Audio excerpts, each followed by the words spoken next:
আর এবার যে খবরের দিকে নজর রাখবো, মোবাইল টাওয়ার বসানোকে ঘিরে উত্তেজনা।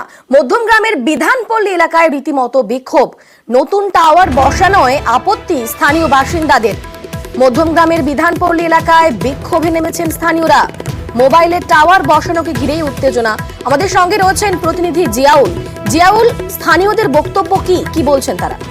দেখো, মধ্যমগ্রাম পৌরসভা 24 নম্বর ওয়ার্ডের বিধানপল্লী এলাকায় একটি টাওয়ারকে বসানোকে কেন্দ্র করে উত্তেজনা এবং বিক্ষোভ দেখে এলাকার মানুষজন। তাদের দাবি, এটা পিএইচ এর জায়গা, এখানে একটি পানীয় জলের ট্যাঙ্ক রয়েছে, সেখানে কিভাবে একটি বেসরকারি কোম্পানি সেখানে এই সরকারি জায়গায় টাওয়ার বসানো হয়।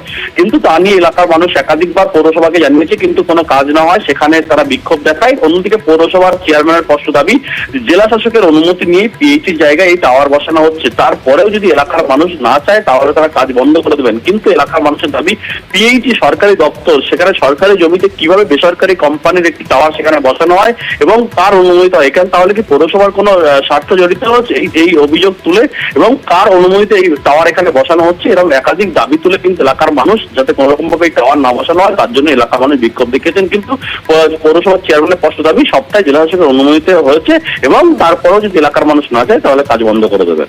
বেশ, ধন্যবাদ জিয়াউল। টাওয়ারটা নিয়ে অভিযোগ, এখানে টাওয়ার বসানো যাবে না। প্রথম কথা, এটা আমার একার অবজেকশন না, এটা পুরো পাড়ার অবজেকশন।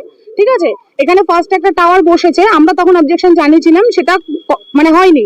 ঠিক আছে, টাওয়ারটা হয়ে গেছে, এখন আবার নাকি পাশে আরেকটা টাওয়ার বসবে। আজকে আমরা যখন পৌরসভায় গেলাম, পৌরসভায় নিমাই ঘোষ চেয়ারম্যান, উনি আমাদেরকে বললো যে এটা ডিএম অফিস জানে।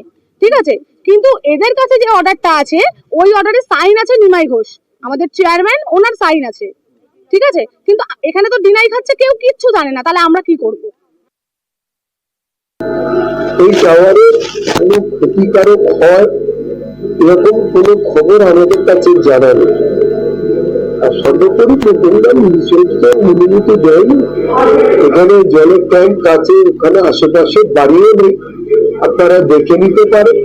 এখন হচ্ছে টাওয়ার সারা শহর জুড়েই আছে, এবং বাড়িতে 3-4টে টাওয়ার আছে। এরকম কোনো এক শ্রেণীর মানুষ আছে বিরোধিতা করা, এবং যারা করছে গুটি কয়েক লোক।